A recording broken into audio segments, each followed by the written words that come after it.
નમસ્કાર, સ્વાગત છે તમારું અમારી ભક્તિટાણું ચેનલમાં। જાણો બલરામ જયંતીનું મહત્વ। બલરામ જયંતી પર્વ કૃષિ ક્ષેત્ર સાથે જોડાયેલ લોકો માટે ખૂબ જ મહત્વપૂર્ણ છે।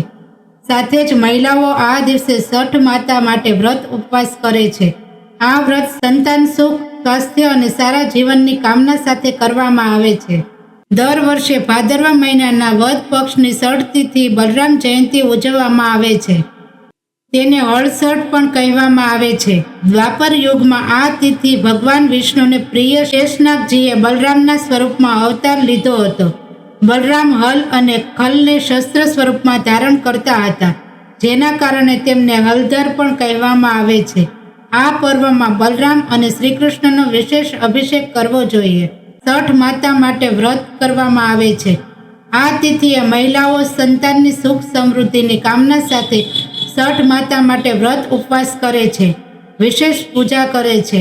આ દિવસે મહિલાઓ સ્નાન કર્યા પછી દિવાલ ઉપર છઠ માતાનું ચિત્ર લગાવે છે અને ગણેશજી અને દેવી પાર્વતીની પૂજા કરે છે। પૂજામાં હળષષ્ઠી કથા વાંચવા અને સાંભળવામાં આવે છે। માન્યતા છે કે આ વ્રત કરવાથી ભક્તોની બધી મનોકામના પૂર્ણ થઈ શકે છે। માન્યતા છે કે આ દિવસે હળ ચલાવ્યા વિના ઉગેલા અનાજ અને શાકભાજીનું સેવન કરવાનું વિશેષ મહત્વ છે।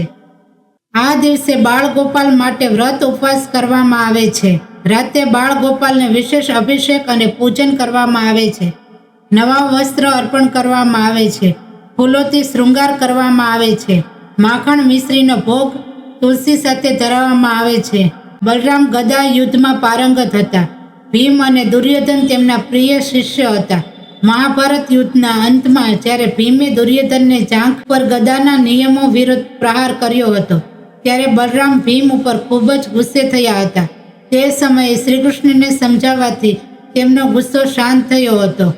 જય શ્રી કૃષ્ણ।